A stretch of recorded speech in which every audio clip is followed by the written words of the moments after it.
गुरु जी के चरणों में कोटि कोटि नमन। जी, खुश रहिए। बिल्कुल बिल्कुल। गुरु जी हमें के तो चरणों आप में कोटि कोटि नमन। जी जी खुश रहिए। गुरु जी एक सवाल पूछना था। जी, शरीर से जब आत्मा इस जन्म से निकलते कितने दिन बाद दूसरा जन्म में प्रवेश करती है? जब उसके पाप और पुण्य का हिसाब हो जाता है, जैसे ये निश्चित हो गया कि आपके पाप खत्म हो गए, पुण्य आपने पूरे आनंद से ले लिए, जब पाप पुण्य का हिसाब यमराज कर लेते हैं उसके बाद ही फिर आप आगे जाते हैं किसी अन्य योनियों में। डायरेक्ट ऐसा नहीं कि आप मर गए और डायरेक्ट दूसरा जन्म हो गया, ऐसा नहीं होता। पहले पूरा हिसाब होता है यमपुरी में जाकर के। कितना समय लगता होगा इसमें? किसी का महीने भर में हो जाता है, किसी का साल भर में, और किसी का, अब किसी को बैकुंठ ही जाना है तो उसको सीधा बैकुंठ सदगति, किसी को नर्क जाना है डायरेक्ट वहीं से, वहाँ से सबके रास्ते खुले हैं ना, डायरेक्ट नर्क भेज दिया, स्वर्ग डायरेक्ट स्वर्ग भेज दिया। आपके पाप पुण्य कम है, जरा से कम है तो वेटिंग रूम में पितृलोक में डाल दिया। पितृलोक मीन्स आपके बच्चे जब कोई पुण्य करेंगे वो पुण्य प्लस होगा, तब फिर आगे का कार्यवाही होगी कि अब उस पुण्य के बल पर आपको स्वर्ग मिलेगा कि बैकुंठ मिलेगा कि नरक मिलेगा। उसके बाद जब हिसाब हो गया, अब देख लिया कि आपने नरक से सारे पाप भोग लिए, थोड़े से पाप छोड़ के फिर मानव का तन भगवान की कृपा से दे दिया जाता है, जाओ अब मनुष्य बनो, अब गलती ना करना ताकि सीधा मोक्ष हो जाए। ये मेरी पत्नी आई है, आपकी बड़ी प्रश्नोत्तरी भागवत रेगुलर सुनते हैं, मैं तो पूरे सुन नहीं पाता हूँ। राधे राधे गुरुजी। जी, जय श्रीमन नारायण। गुरुजी मेरा एक क्वेश्चन है कि जब मैं जाप करने बैठती हूँ, शुरू में तो मन नहीं लगता था, लेकिन अब मेरा मन तो काफ़ी लगता है, पर कभी कभार ना मेरी आंख लग जाती है। 2 मिनट के लिए गुरुजी ऐसा लगता है जैसे मैं कहीं चली गई। हाँ ठीक है, तो फिर भगवान का मतलब चिंतन करते फिर ध्यान। लौट के तो मैं वहीं आ जाती हूँ। फिर ऐसा क्यों होता है गुरुजी मेरे कोई साथ? बात नहीं, ये तो आंख तब लगती है ना जब शांति मिलती है, तो अच्छा। भगवान के चिंतन में शांति है इसलिए। अच्छा गुरुजी, और दूसरा क्वेश्चन ये है गुरुजी, आत्मा और परमात्मा में अंतर क्या है? आत्मा है जैसे समुद्र है, हाँ जी, और समुद्र की एक बूंद है, हाँ जी। तो बिंदु हो गई आत्मा और सिंधु हो गया परमात्मा। परमात्मा। अब एक सवाल मेरा आपसे, हाँ जी इतना वेट क्यों है आपका, वजन? गुरुजी, थायराइड है मुझको। तो डॉक्टर क्या कह रहे हैं? डॉक्टर ने दवा खाती हूँ, उन्होंने ये बोला कि अपने आप ही कम होगा और आप तो एक्सरसाइज आप करो। अपने कम करने के लिए क्या कर रहे हैं? राउंड लगा के आती हूँ गुरुजी पार्क में। राउंड लगाने से नहीं नहीं होगा। होगा। फिर रात्रि को कितने बजे खाते हैं? ये आते हैं गुरुजी 10 साढ़े 10 बजे, फिर जब भी खाना बनता है जब भी खाते हैं गुरुजी। तो 10 बजे खाते हैं आप? 11 भी बज जाते हैं गुरुजी हमको तो। तब तो सारी जिंदगी आप इससे छुटकारा नहीं पाएंगी। फिर गुरुजी आपको इनको खवाना है, रात्रि को आपको नहीं खाना। नहीं खाना। शाम को 6 बजे के बाद कसम खा लो कि शाम को सूर्य अस्त होने के बाद आपके मुंह में कुछ ना जाए, केवल पानी के सिवा, ठीक है गुरुजी। है ना?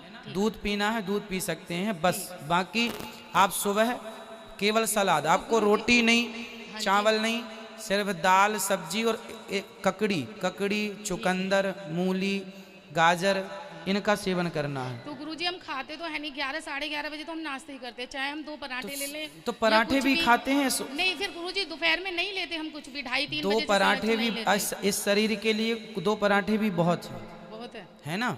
आप एक काम करो, आपको ना पराठे ना रोटी ना पूड़ी ना चावल, सिर्फ सलाद। आपको 2 महीने तक केवल सलाद में जिंदा रहना है। ठीक है 2 महीने बाद आपका 15 किलो वजन ना कम हो जाए तो कह देना। ठीक है गुरुजी। कि क्या खाएंगे? सलाद। धीरे धीरे करेंगे तो बिल्कुल फिट हो जाएंगे आप। हाँ जी गुरुजी। क्या खाएंगे? सलाद खाएंगे। सिर्फ सलाद। सिर्फ सलाद। सिर्फ सलाद और हाँ जी। दाल। ठीक है गुरुजी। दाल और सब्जियां हरी, जैसे हाँ अभी जी। हरी सब्जियां आ रही हैं, हाँ जी, हाँ हरी सब्जियां, ना रोटी ना चावल ठीक है, चावल तो वैसे भी मना है मेरे गुरुजी। ना पराठा। अच्छा, पराठा भी नहीं। ठीक है गुरुजी। राधे राधे गुरुजी। खुश रहिए। राधे हेलो राधे। हेलो, राधे राधे। जी, मैं मथुरा की बेटी हूँ, मथुरा से आई हूँ, लक्ष्मी नगर से। ये जो मेरा बेटा है ना, ये आपका बहुत ज़्यादा वो है, अब ये चला गया है। कहाँ? भगवान को प्यारा हो क्या गया। हो गया? ये अचानक गया है गुरुजी। तो अचानक क्या हो गया था? पता नहीं है क्या हुआ। इसके पहले तो ये पैदा हुआ था 2019 में 28 नवंबर को, तो एक तो इसके बाल नहीं था। अच्छा। और इसके दिल में 2 छेद थे। हम्म। ये 14 साल बाद आया था। हम्म। ये पैदा हुआ था शारदा में। हम्म। तो वहाँ पे डॉक्टरों ने बोला कि ये बच्चा ना ज़्यादा दिन नहीं जिएगा। अच्छा। उसके बाद ये ऑपरेशन से हुआ था, बड़े ऑपरेशन से। उसके बाद हमने इसे रेफ़र कराया एम्स के लिए। वहाँ से इसका ट्रीटमेंट चल रहा था। ये अच्छा खासा हो गया, एकदम बढ़िया। ये बहुत ज़्यादा पूजा पाठ वाला था, आपकी दिन रात भागवत सर्च करके गया है ये। और इसका ऑपरेशन होने वाला था अभी। अब ये खाता पीता पूजा पाठ मस्त था। डॉक्टर भी सलाम करते इसे, कहते कि ये बच्चा जी कैसे रहा है, जबकि ये बच्चा 60% ऑक्सीजन ले रहा है, इसकी 90% ऑक्सीजन हो गई। ये बहुत ही प्यारा था, एक पल नहीं जीता माँ के बिना। और ये अभी इससे एकादशी 20 नवंबर की थी ना। एक बेटा एक बेटी? 2 बेटा 1 बेटी है। अभी 2 बेटा है? एक बेटा। 3 बेटे थे आपके? 3 बेटा थे, पर ये बेटा मेरा एकदम आप ही हो गया था ये बस। तो ये समझो कि आपके घर में बेटे के रूप में कोई संत ही आए थे और इस उम्र में अपना कार्य पूरा करके चले गए। ये अब जो है आपके पास 2 बेटे, उनमें आपको खुश रहना है, उनको अच्छे संस्कार देना है।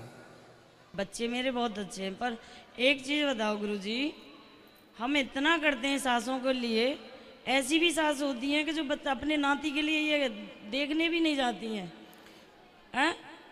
आईसीयू में लेके हम घूम रहे हैं तो कोई घर का नहीं साथ दे रहा है, हम सबके लिए करते रहें। होता है मेरी माँ, सबके अलग अलग स्वभाव होते हैं। करना तो नहीं चाहिए लोगों को ऐसा, पर फिर भी करते हैं। तो करने के बाद भी अब हम उनकी शिकायतें लिए बैठेंगे तो भी अच्छा नहीं है। इसलिए आप इन सब बातों में अब कोई फ़ायदा नहीं गई।